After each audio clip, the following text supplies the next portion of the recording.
Today we will continue with the discussion about distortion in amplifiers. Signal distortion, that is what we mean by. For example, let us say the input signal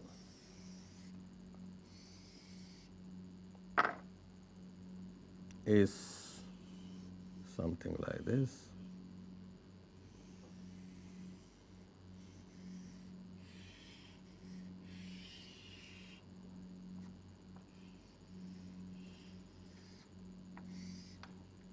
Let us consider a periodic signal like this, and this has to be exactly reproduced. Let us say this is 1 millisecond time period. This is the voltage input. So, this has to be exactly reproduced at the output following the same shape. Right? This should not be in any way distorted. Only thing is it should be amplified, let us say 10 times or 100 times. That is the purpose of the amplifier. If it is a voltage, it is a voltage amplifier. If it is a current, it is a current amplifier. Okay. It could be a transconductance amplifier, okay, or trans resistance amplifier. You know all these types. Now, he said that if the amplifier has a characteristic which is, let us say, V naught versus V I, this is called transfer characteristic.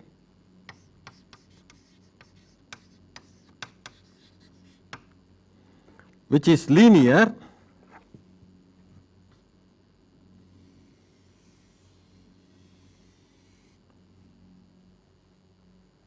then we can see that the slope delta V naught by delta V I is a constant.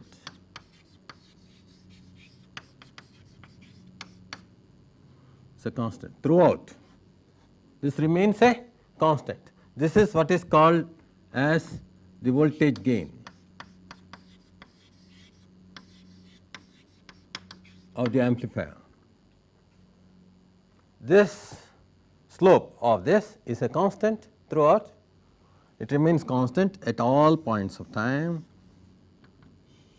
at all voltages, okay, voltage levels. Then it is a linear network.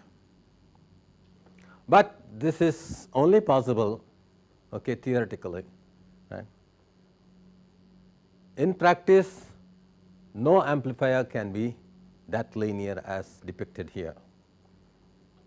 Whether it is V naught versus V I or I naught versus I I in the case of current amplifiers, okay, or I naught versus V I in the case of transconductance amplifiers, or V naught versus I I in the case of trans resistance amplifiers, the slope has to be linear.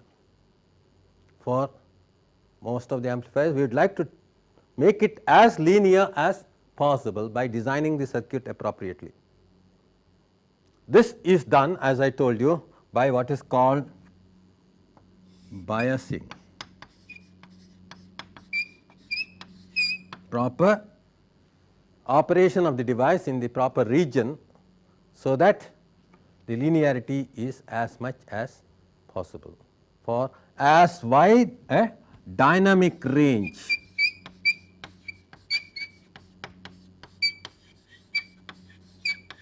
What it means is, it is operable over a large range of voltages, dynamic range. Okay. So, this is the purpose of designing amplifiers, to make it as linear as possible. But the first thing that happens is, in order to bias this, we need what is called as DC bias voltages.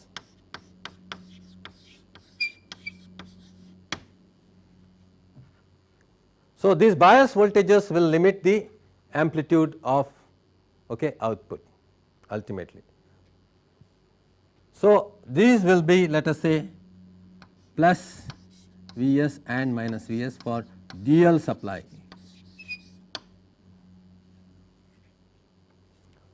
Why do we need dual supply? So that the voltage can be both negative as well as positive, okay. And the offset, this is another important thing. If it passes through the origin, there is no offset. If this characteristic goes like this, the gain is the same, it is linear, perfectly linear, but there is said to be an offset voltage. So, this is having the same gain as this, but there is an offset. This offset can be positive or negative. So, V offset is made very close to 0.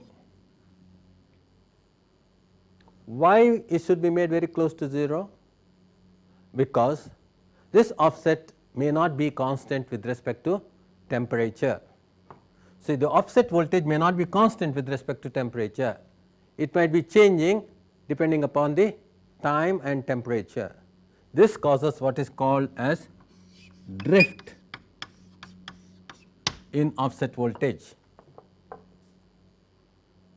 So, this drift in offset voltage results in the signal, low frequency signal appearing such that we cannot distinguish it from the actual signal, time varying signal that we are using. So, this offset causes drift.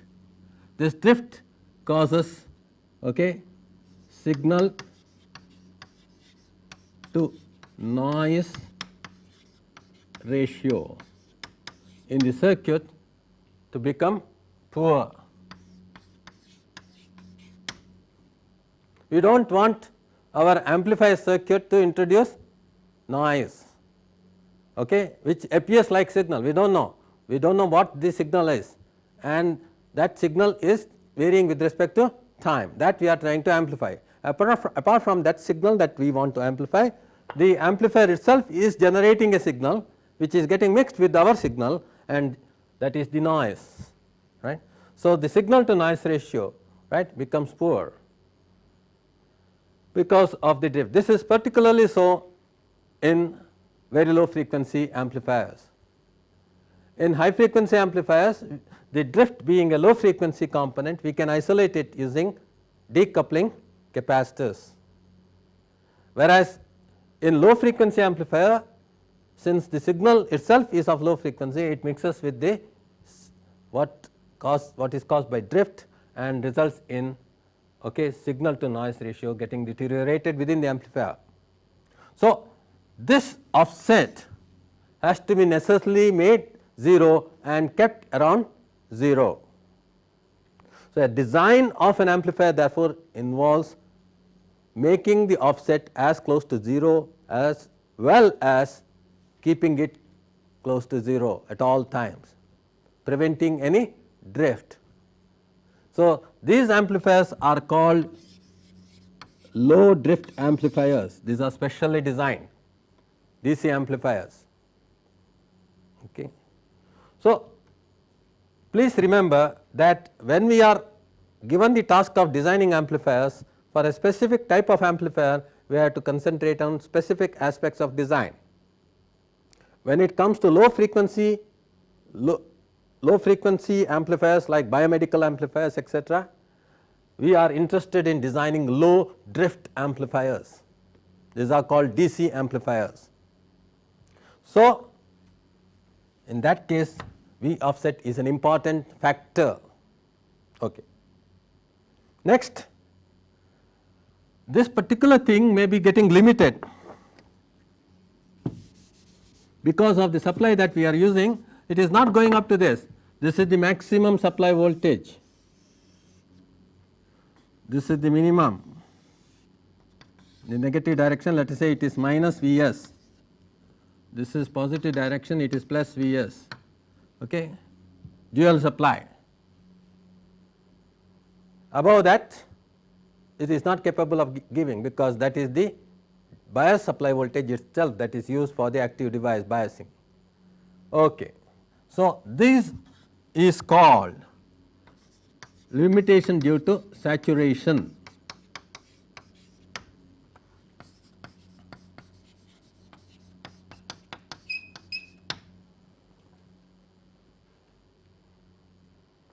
So, if I apply a signal which is having an amplitude greater than this, then output is not going to increase further, it is going to remain constant. So, suppose I apply a sine wave here as the input.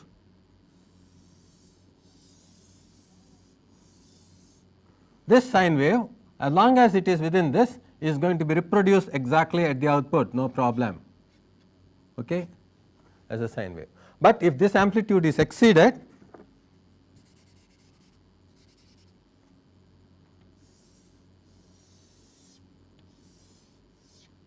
this amplitude is going to get limited here, chopped off here. So, the output amplitude will be just getting limited.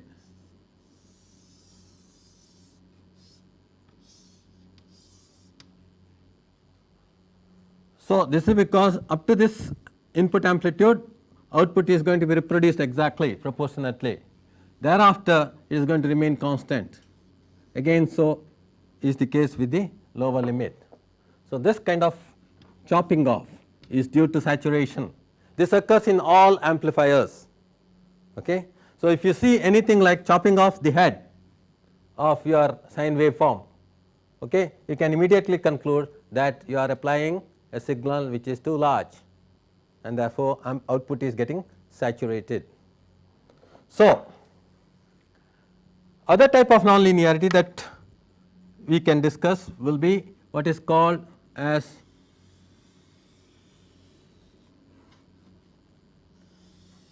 this is no longer changing abruptly like this.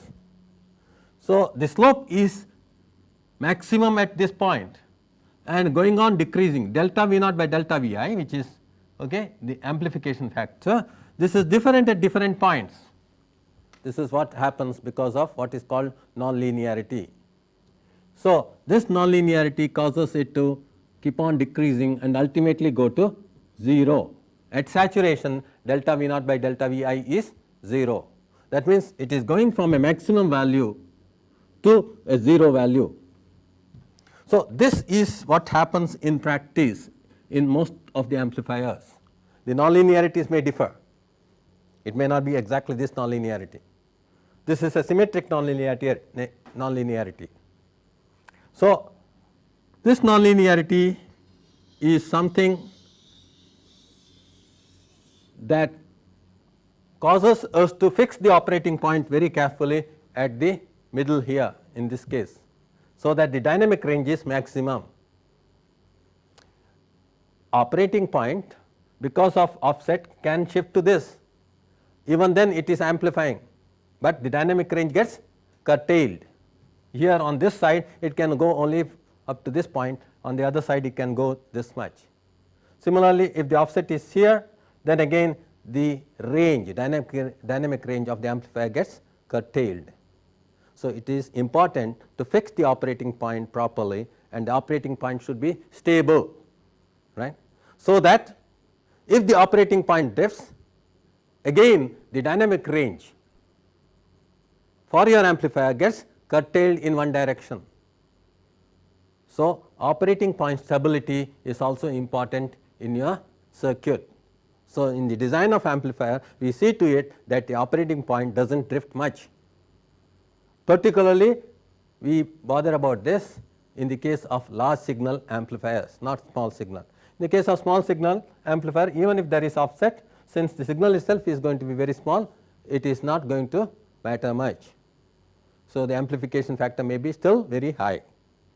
So, this is what you have to bear in mind. So, distortion comes about because of all these nonlinearities.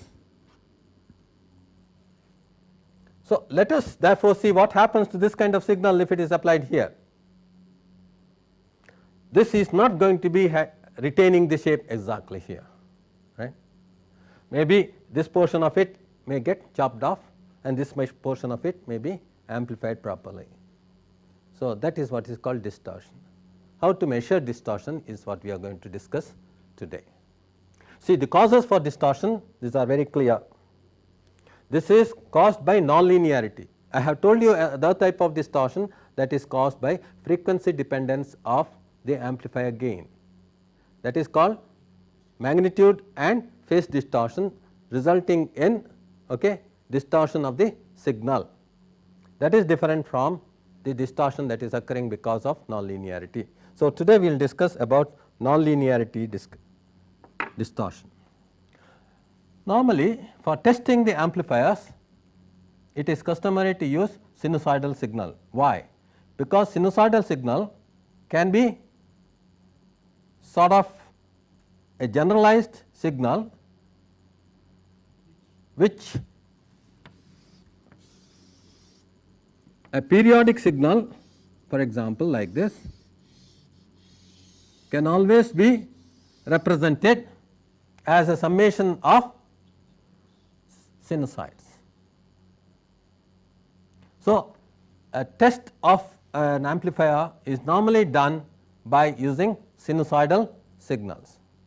If you know how it behaves for sinusoidal signals, you know how it can behave for a periodic signal, or for that matter you can also then conclude how it can behave for a periodic signal. So, all these things you have learnt in your networks course. Let us therefore assume that Vi is Vpi sin omega t. Omega is the frequency of the signal, Vpi is the peak voltage of the input signal. Now, if this is applied as an input to an amplifier, what happens because of nonlinearity? Let us assume that we are discussing a voltage amplifier.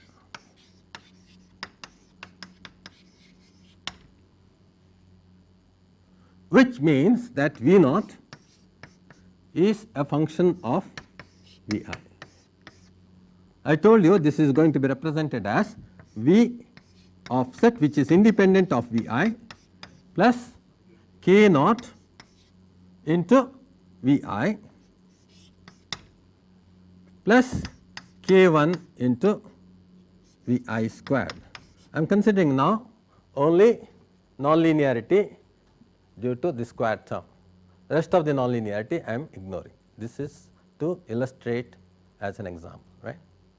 So, this is the amplifier that we are going to discuss.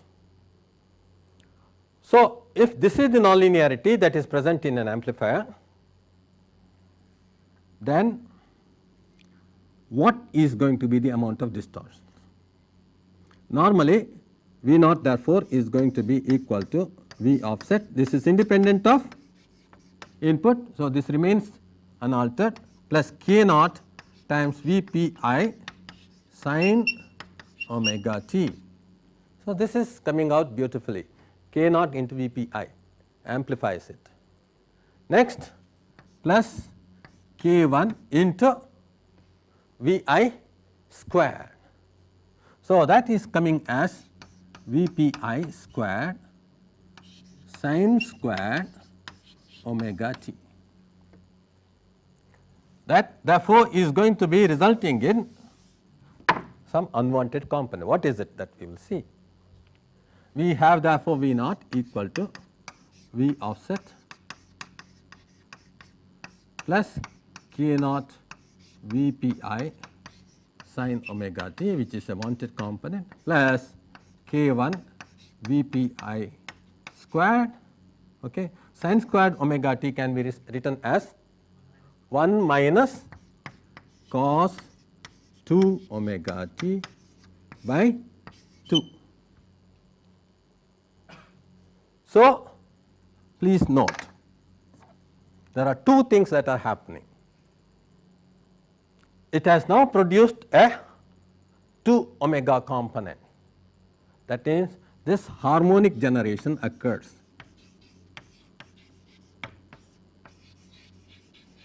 This frequency component was not existing in the original input signal. So, this harmonic generation is something that we have to be careful about. This is causing distortion. The amplitude of this, if it is considerable, is going to cause considerable amount of distortion. It depends upon K1 relative to K0, right. So, what is the extent of nonlinearity that is present? So, K1 Vp I squared cos 2 omega t is the second harmonic, okay, divided by 2 is the second harmonic distortion, right. Now, suppose I want to know something about distortion. We know that the RMS value of this is K0 Vp I by root 2. The RMS value of the distorted, that is second harmonic, is K1 Vp I squared by 2 root 2. So, percentage distortion equal to, okay, K1 Vp I squared by 2 divided by K0 Vp I, okay, into 100. This is going to be the percentage distortion. This is what we wanted. K0 Vp I is what we wanted, but in addition we have this distorted term appearing. So, K1 Vp I squared by 2 divided by K0 Vp. So, this is an important this thing. The percentage distortion itself depends upon the magnitude of voltage Vp I that you are applying. That will always be the case in the magnitude distortion occurring due to nonlinearities here. Now, how do you really get this value? K1 Vp I squared you have to get. It is very easy to get this. You do not have to really see the components of these two independently. This is going to mix with this. It is very difficult to isolate this. Whereas, you can see here that the DC offset originally was V offset. Now, it is going to be shifted to V offset plus K1 Vp I squared by 2. So, just by measuring the offset voltage without signal and offset voltage with signal, this is always the easiest way of measuring distortion. Offset voltage without signal is simply V offset. Offset voltage with signal is V offset plus K1 Vp I squared by 2. You subtract this, you will get K1 Vp I squared by 2. That means, the operating point shifts because of distortion, right, and the extent of distortion will be measured easily by finding out the extent of shift in the quiescent point or offset voltage.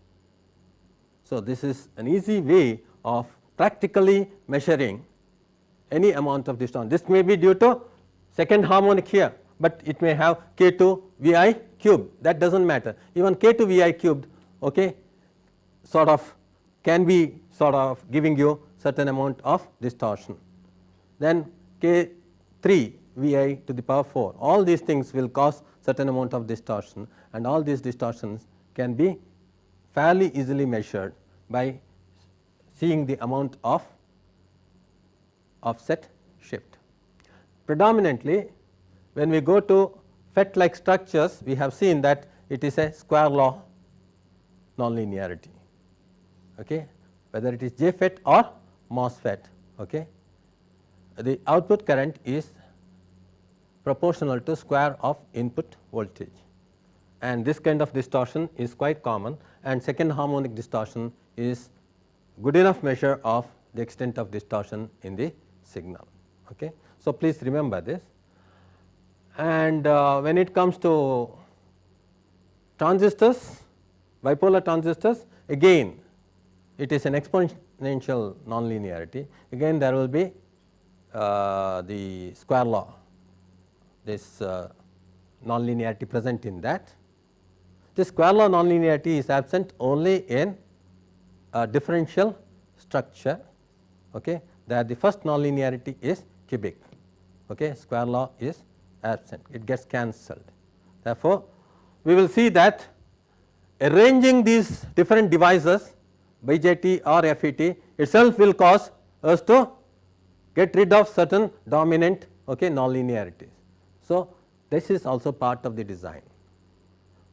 In the present day design of integrated circuits, it is seen to it that this arrangement of devices is such that the major nonlinearities get mutually cancelled.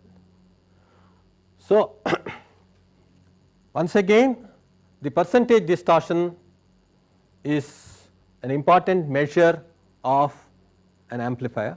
It tells us the effectiveness of our design such that this is minimized in a circuit.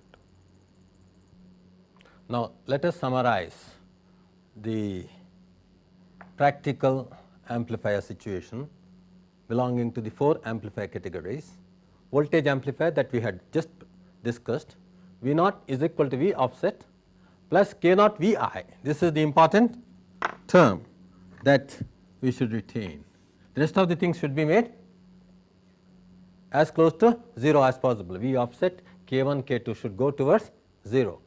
That is how we are going to design a voltage amplifier. That means, the operating point of the voltage amplifier should be done in such a way that V offset is 0 and K1 and K2 go towards 0.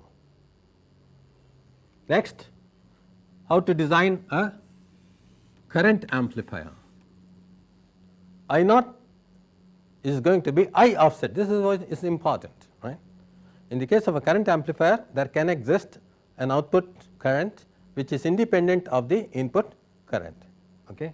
I offset plus K naught II plus, this is what is important, linear term. These are the nonlinear terms which should be made as close to 0 as possible. K1 and K2 should go towards 0. That means, something that is going to be defined as current amplifier should inherently have, if possible, K1 and K2 very small.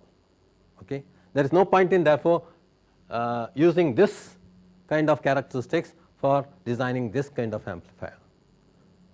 You must have this K1, K2 basically inherently small for this type of amplifier. Such a configuration you should select, or such a nonlinearity should be present in the active device. The transconductance type amplifier,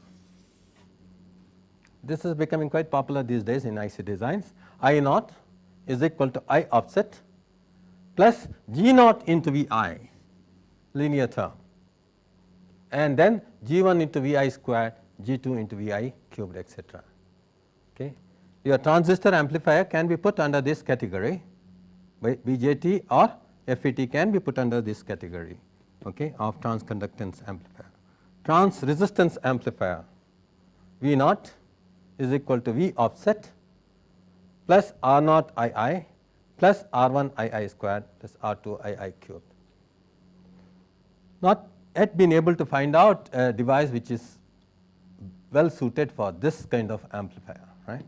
Whereas this, the BJT and FET can very well do the design. Here, using BJTs, we can still obtain something which is called a current amplifier. Once again, here this can be designed using a FET. So, the essence of the design therefore is to bias these active devices.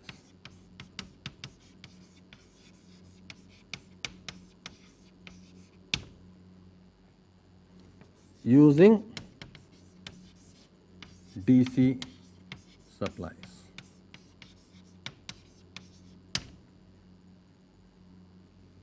So as to fix the operating point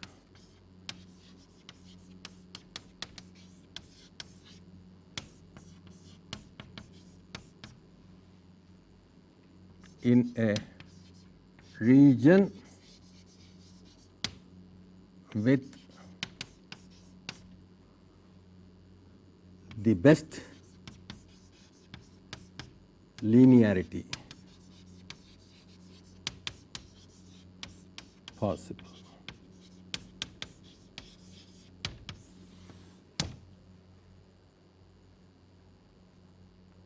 Okay.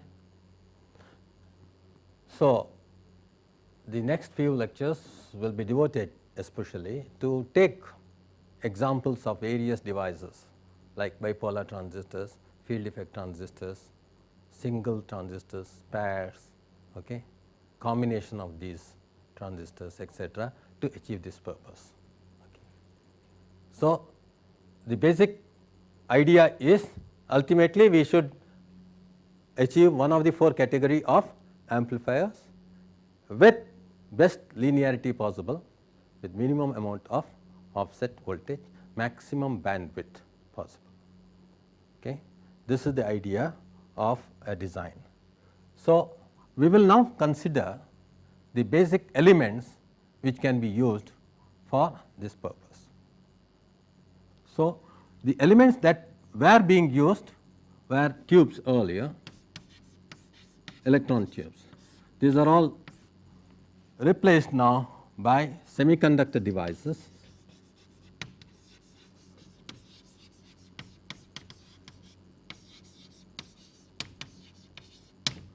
Okay. Like bipolar junction transistor, popularly called BJT. There are two types in this. One is called PNP, another is called NPN.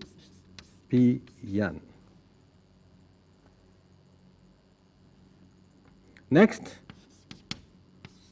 we have what are called as field effect transistors. These are popularly called FETs. There are two types in this. This is called junction field effect transistor. Other one is called metal oxide semiconductor field effect transistor. So, J means junction, okay, J, and metal oxide semiconductor, which is called MOSFET. In this, in turn, we have two types. So, we have JFET, two types,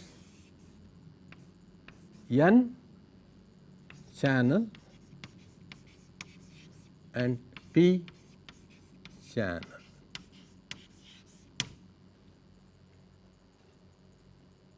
This JFET, because of the mode of operation of this, is called depletion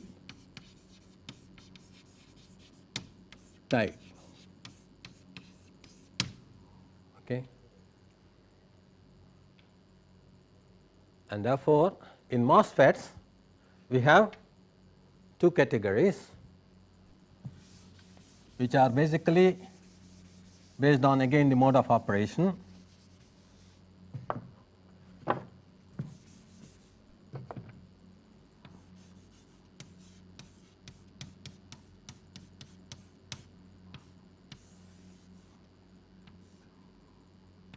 N channel, P channel, and then we have two categories under this. This is called enhancement type. This is peculiar to only MOSFET, and this is called depletion type. Similar thing, we have enhancement type of p channel and we have depletion type. So, you can see now the variety of active devices available in semiconductor. So, basically these many devices are available for you to do the design of amplifiers. So, we have to only understand the characteristic of this, the input and output characteristic. We do not want to really bother about how these characteristics get obtained. This is the area of a devices course. We know that these are the various devices available and these have this kind of input output characteristics. So, we will understand in our further discussions about the operation, the biasing, the characteristic of all these variety of devices that are available. So, we are now going to get introduced to these active devices which are working for us to make the amplifier design a success. So, let us therefore be first introduced to an important active device, that is a PNP, bipolar junction transistor. So, I have now taken PNP. Now, only qualitatively we will now understand an important function in BJT, that is called transistor action. How to make it active? So, this is important. A PNP transistor built like this, let us say, is comprising two junctions. Compare it with what we discussed already in a diode. It can comprise one junction, one PN junction, and we have understood its characteristic. It is exponentially related, that is current and voltages are exponentially related. So, here we have two such junctions, but it is not just equivalent to two diodes in series. This junction is very close to this junction.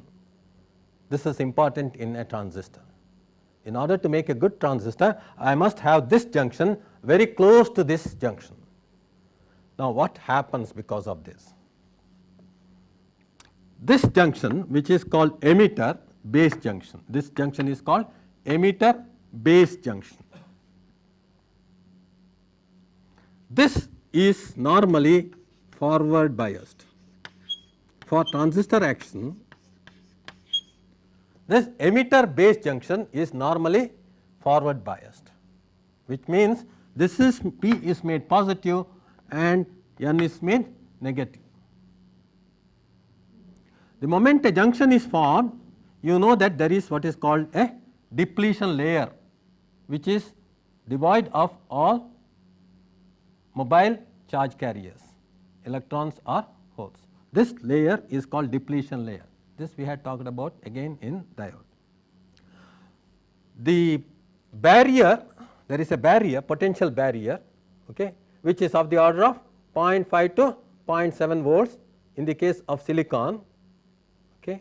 That is why our diode starts conducting only after that cut in voltage of about 0.5 to 0.7 volts. So, this potential hill is there for the majority carriers. In this case, the majority carriers are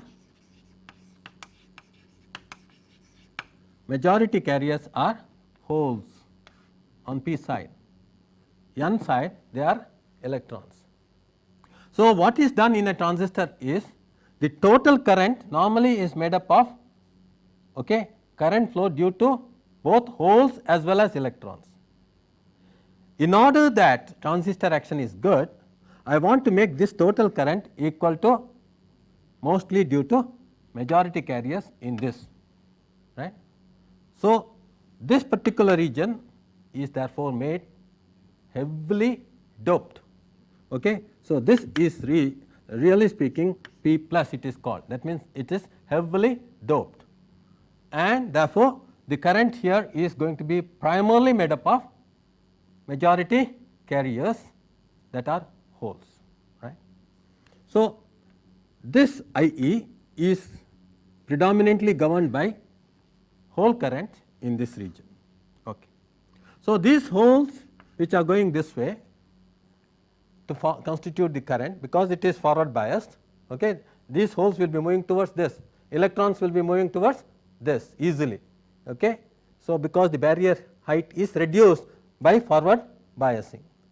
Okay. So, a copious amount of current can flow because this junction is forward biased. That means, injection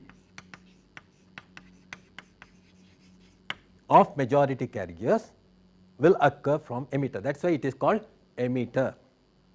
Okay. This can now emit a large number of majority carriers from this point to this side.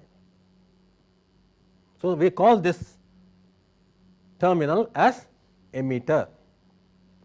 So, the design is done in such a manner that the total current is primarily made out of majority carriers here.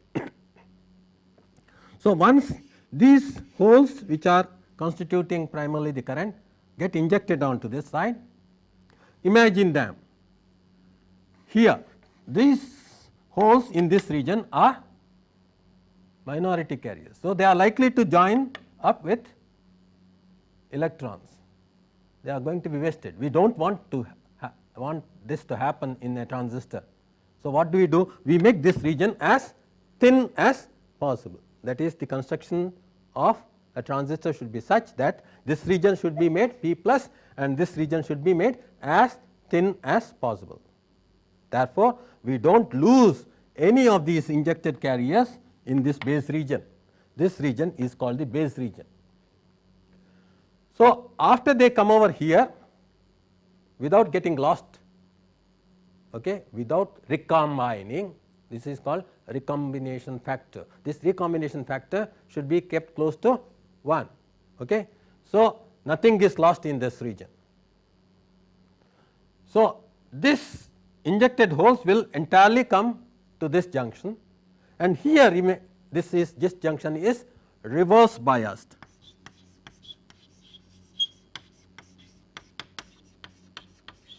Why is that reverse biased? This reverse bias is going to cause this potential hill as far as these majority carriers from this side is concerned, okay, to increase. So, these majority carriers here cannot flow this way, but the minority carriers here can now easily come to this side, but these minority carriers now coming to this side are holes which are also injected from this side. So, most of these holes here find an easy path for this to get collected here. So, this region is called collector. So, this is called collector, this is called emitter. So, what is the aim of transistor action? Transistor action is to make as many of the holes as possible on the emitter side to constitute the total current. That is done by making the emitter region heavily doped. Okay. Then force most of these holes to come over here without recombining, that is done by making the base very thin, then collecting almost all the holes here, that is done by reverse biasing this junction. So, this potential hill is not a hill at all, it is an aiding field for these injected carriers. So, most of them get collected here. So, the transistor action lies in forward biasing emitter base junction, reverse biasing collector base junction, such as to make I C equal to I E. That means, if it is not equal, that factor by which it is not equal is called alpha. Okay. This alpha should be very close to 1. That is a good transistor. and this much should be sufficient for us for using this in its characteristic. Now, as far as the input is concerned, please remember the input emitter based junction voltage and emitter current, these are going to be related in the same fashion. I e is equal to I e naught exponent V b e by V t. This eta factor can also be there. The same relationship that we had used for the diode, because that is forward biased. Emitter based junction is forward biased, and the emitter current therefore is going to be I e naught. This is the reverse saturation current to exponent V b e by eta V t minus 1. Okay. So, this is something that we already know about, exponential, and I c is equal to alpha times I e plus, strictly speaking, this is reverse biased. Okay. If this is totally reverse biased, then there will be a reverse bias current flowing through this, which corresponds to I c naught, which is the reverse saturation current of that particular junction. So, please remember, when a junction is reverse biased, if V b is reverse biased, for example, there would have been I e naught flowing, right. So, same way there will be a reverse bias junction here, and therefore, there is this I c naught flowing in addition to what has been injected from the emitter. So, if you understand these two equations, okay, it should be sufficient for us to really use them in most of our design. So, this is valid whether the transistor is PNP or NPN. It does not make any difference. In the case of NPN transistor, this will be N, this will be P, this will be N, and therefore, this is minus, this is plus, this is minus, this is plus, okay, and then this will be forward bias, that will be reverse bias again. Okay. Only the current directions will be, actual direction of the current will be different. They will be this way, and this way. Okay. So, that is the only difference, okay, in the case of an NPN transistor. So, let us put down that on this side.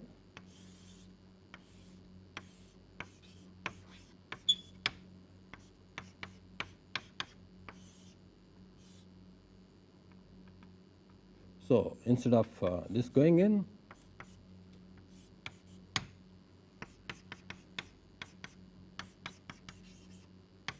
these are the actual directions of the current. As against this, here it will go opposite there. So, the biasing of the transistor, in order to make it work in the active region, is what is important.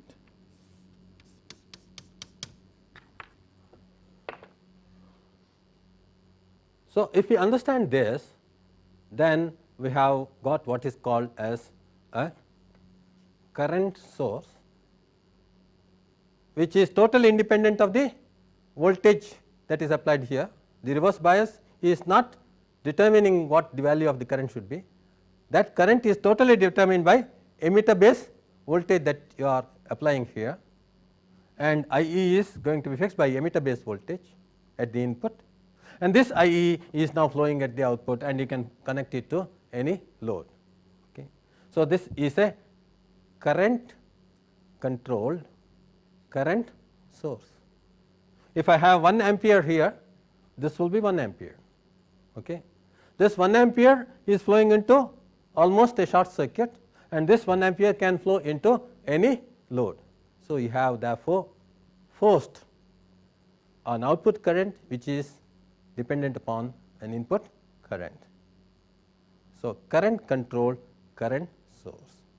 So, you can therefore see that the emitter base junction voltage, which is the input voltage, and input current, they are related exponentially. So, that is the nonlinearity. Okay. Emitter base voltage and input current are related exponentially. output current and input current are related linearly. This is absolutely linear. This linearity is valid over a wide variation in current. Okay. So, this is a great advantage associated with this device, which is a bipolar junction transistor device. So, the current relationship is absolutely linear. This is important. So, basically this is a current amplifier. In the next class, we will get introduced to the field effect transistors, how to have transistor action in field effect transistors, just like this, how to make them work in a region where they can give amplification. So, if you now reverse bias this and reverse bias this, both the junctions will be off. That is called cut off region. This is reverse bias, this diode is reverse bias, this diode also is reverse bias. The entire thing is an open circuit. So, this is called cut off region. Transistor is said to be cut off. This is the region in which transistor is active, where one junction is forward bias, the other junction is reverse bias, the transistor is said to be active. Okay. Both junctions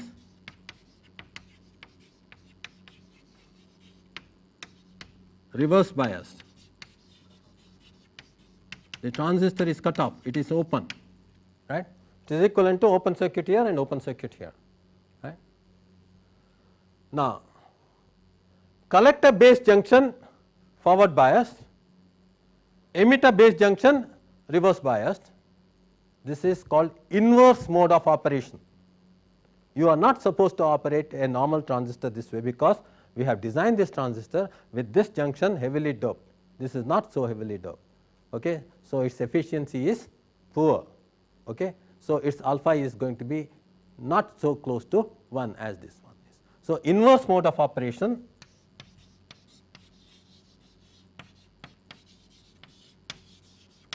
collector base junction forward biased,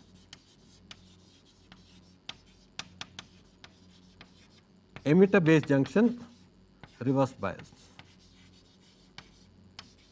Please remember that this is also an active region, okay, of operation, but alpha is not so close to 1. So, this mode of operation is not normally used.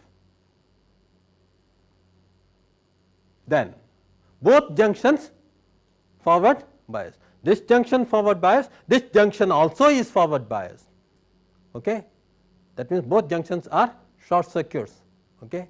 So, the entire transistor is a short circuit, or transistor is said to be in saturation. Both junctions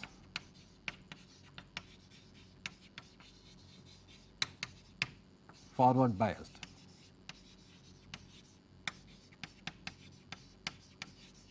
Transistor in saturation.